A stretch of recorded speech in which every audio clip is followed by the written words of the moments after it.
Eu gostaria, presidente Renan, que tivesse atenção dos senadores e das senadoras da base do governo. Recebi hoje, pela manhã, a informação de que duas importantes rodovias no meu estado, no estado do Pará, a BR-155 e a PA-254, localizadas no sul do estado, se encontram interditadas desde as 5 horas desta terça-feira por ação do Movimento dos Sem Terras, MST, e do Sindicato de Trabalhadores e Trabalhadoras Rurais, STTR, prejudicando o escoamento da produção paraense brasileira e, mais que isso, o direito de ir e vir de qualquer cidadão deste país. O grupo, que frequentemente recorre a estas ações de bloqueio das vias públicas, provoca uma série de transtornos ao meu estado do Pará. Neste momento, um grupo do MST e do STTR encontram-se em frente à Fazenda Mogno, entre os municípios de Eldorado do Carajás e Marabá, e outro interdita o trecho em frente ao acampamento da Alcídio Jurandir, entre Eldorado dos Carajás e Paraupebas.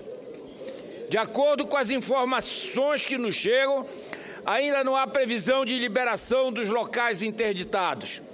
Na semana passada, os caminhoneiros que reivindicavam o aumento no valor do frete e protestavam contra a alta dos impostos e do preço dos combustíveis foram surpreendidos por medida provisória editada pela presidente Dilma e que endurecia as penalidades impostas aos caminhoneiros que promovessem manifestação nas estradas brasileiras.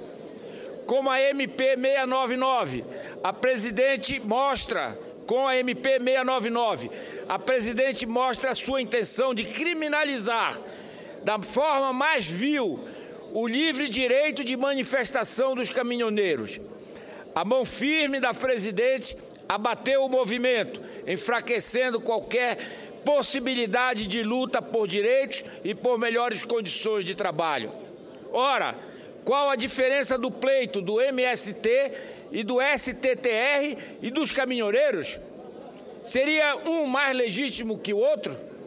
A presidente, com ares venezuelanos, criminaliza de um lado a manifestação dos caminhoneiros e de outro permite que grupos populares ligados ao PT exerçam o direito à livre manifestação. A cada dia, o governo Dilma se firma como o governo dos apadrinhados, aquele que beneficia alguns poucos em detrimento da população brasileira.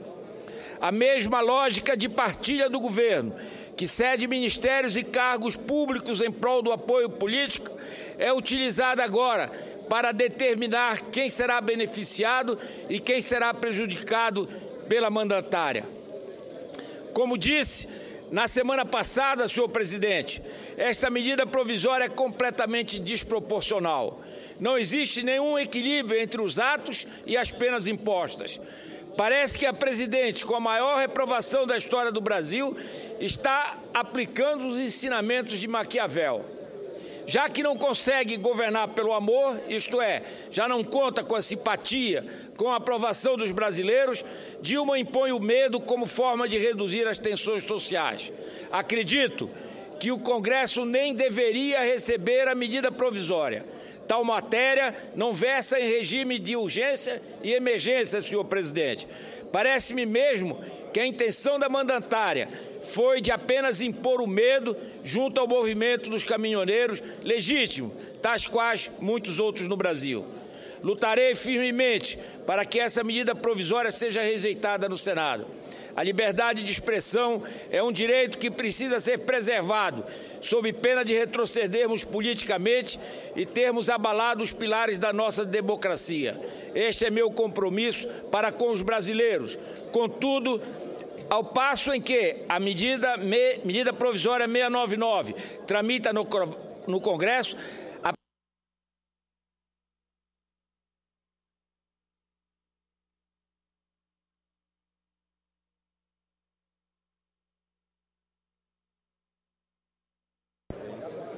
Senador Flecha.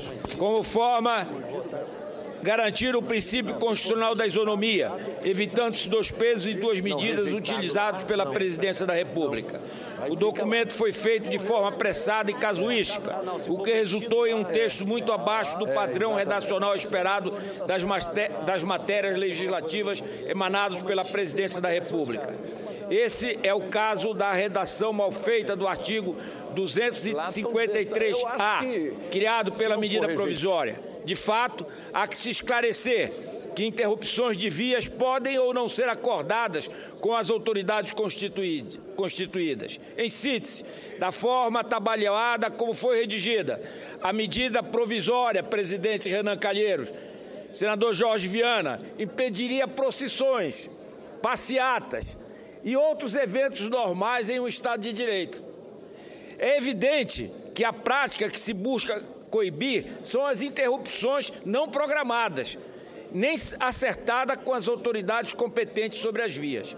Além disso, a relação das condutas a serem punidas é extremamente ampla e dá enorme latitude para o abuso da autoridade.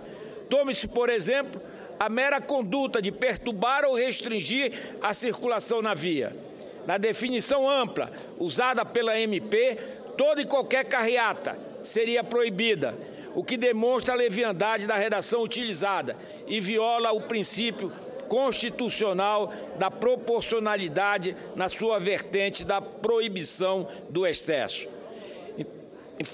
Em função da edição da medida provisória 699, apresentei a seguinte emenda, senhor presidente. Desse é o artigo 253-A da Lei 9.503, de 23 de setembro de 1997, na forma do artigo 1º da medida provisória 699, de 10 de novembro de 2015, a seguinte redação.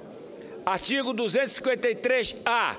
Interromper deliberadamente a circulação na via, sem autorização do órgão ou entidade de trânsito com circunscrição sobre ela. Penalidade: multa 30 vezes e proibição de receber incentivo creditício, subvenção do poder público ou de ser incluída em programa de transferência de renda por 10 anos. Medida administrativa: remoção do veículo ou do material utilizado na interrupção.